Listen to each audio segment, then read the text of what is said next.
ஆண்டவராய் இயேசு கிறிஸ்துவின் வல்லமையுள்ள நாமத்தினால் இந்த கிறிஸ்துமஸ் தியானத்திற்கு உங்களை அன்போடு கூட அழைக்கிறோம். இந்த நாளிலும் கூட நாம் சிந்திக்க வேண்டிய தியானம் இது எப்படி ஆகும் என்ற தலைப்புல நாம் சிந்திக்க போகிறோம்.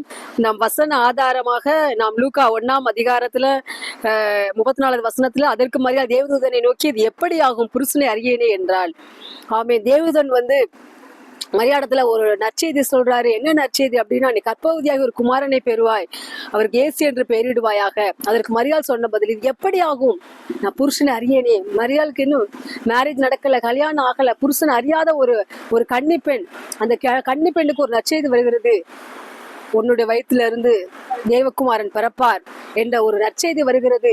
இதை பார்த்து மரியாளுக்கு ஒரே ஆச்சரியமும் ஒரே கலக்கமுமாய் கூட ஆகிவிட்டது. இது எப்படி ஆகும், இது எப்படி நடக்கும், இது ஒரு சாத்தியமில்லாத ஒரு காரியம், இந்த உலகத்துல இதுவரைக்கும் யாருக்கும் நடந்திராத ஒரு காரியம் அப்படின்னு சொல்லிட்டு நடத்தி கொண்டிருந்த வேளத்துல அப்ப தேவதன் திரும்ப சொல்றாரு, உன்னதமானவருடைய பலன் உண்மையை நிழலிடும், பரிசுத்தாவின் மேல் வரும். ஆமீன். கர்த்தருடைய பிள்ளைகள், நீங்கள் கூட அநேகமான காரியங்கள் எப்படி நடக்கும்.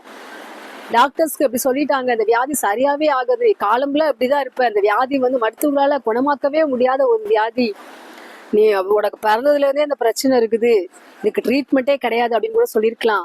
அப்ப நீங்க இது எப்படி சரியாகும், மருத்துவமே அப்படி சொல்லுகிறதே, டாக்டருக்கு தான் சொல்லிட்டாங்களே அப்படின்னு நீங்க நினைக்கலாம். ஆனா கர்த்தர் தேவன் நற்செய்தியை கொண்டு வந்திருக்கிறார். அவருடைய பலத்தினாலே, அவருடைய ஆவியானுடைய வல்லமையினாலே உங்களுக்கு இருக்கிற வியாதிகள் சரியாக்கும். அவர் உங்களை சுகமாக்கும்படி வந்திருக்கிறார். இந்த சிலுவையின் ரத்தம் உங்களுக்காக சிந்தப்பட்டிருக்கிறது. அவருடைய தழும்புகளால நீங்கள் சுகமாக போறீர்கள். ஒருவேளை பிறந்ததுல இருந்தே நீங்க இந்த பிரச்சனையை சந்திச்சு கொண்டிருக்கலாம், ஒருவேளை இடையில வந்த பிரச்சனையா கூட இருக்கலாம். அந்த வியாதியில நீங்கள் கவலைப்பட்டு கண்ணீர் விட்டு கொண்டு இந்த வியாதியை சுகமாக்கு எப்படி சுகமாகும் என்று சொல்லி நீங்க ஒரு நெட்ல சர்ச் பண்ணிக்கிட்டு இருக்கலாம், இல்ல பலவிதமான மக்களை விசாரிச்சு கொண்டிருக்கலாம். யாராவது நல்ல டாக்டர் தான் சொல்லுங்க, நல்ல மருத்துவர் தான் சொல்லுங்க, நீ விசாரிச்சு கொண்டிருக்கலாம். ஆனா கர்த்தர் தேவன் நற்செய்தியை கொண்டு வந்திருக்கிறார். என்ன நற்செய்தி? என்னால் அவரை சுகமாக்க முடியும், மருத்துவர்களை சுகமாக்க முடியாத வியாதி நான் சுகமாக்கும்படி வந்திருக்கிறேன். இது எப்படி ஆகும் என்று கேள்வி கேட்டு கொண்டிருக்கிறாய் அல்லவா? என்னால் ஆகும். என்னுடைய வல்லமை உண்மையில வரும் பொழுது, என்னுடைய அபிஷேகம் உண்மையில வரும்போது, என்னுடைய வல்லமை உண்மையில் நிலையிடும் பொழுது நிச்சயமாவே இந்த வியாதியிலிருந்து விடுதலையாக்குவேன். அபிஷேகத்தினால நுகங்கள் முறிந்து போகும் என்று பார்க்கிறோம். ஆமீன். கர்த்தருடைய பிள்ளைகளை, பரிசுத்த ஆவியின் வல்லமை உங்கள் மேல இறங்கி வரும் பொழுது வியாதிகளிலிருந்து விடுதலை கொடுக்கிறது.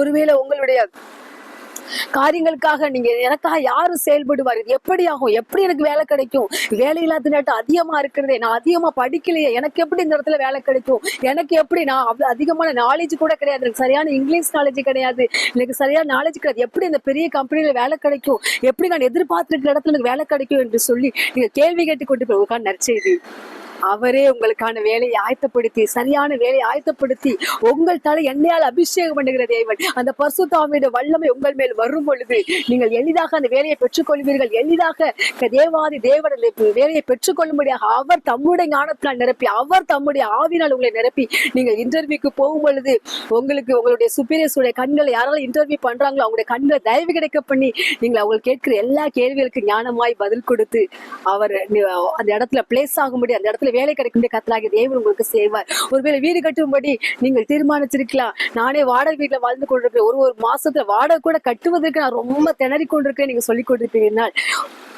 உங்களுக்கான நற்செய்தி, கர்த்தர் உங்களுக்கு ஒரு புதிய வீட்டை கட்டி கொடுப்பார். இது எப்படி ஆகும் நீங்கள் கேட்கலாம். கர்த்தரால் ஆகும். உன்னதமானவருடைய பலன் உங்கள் மேல வரும்.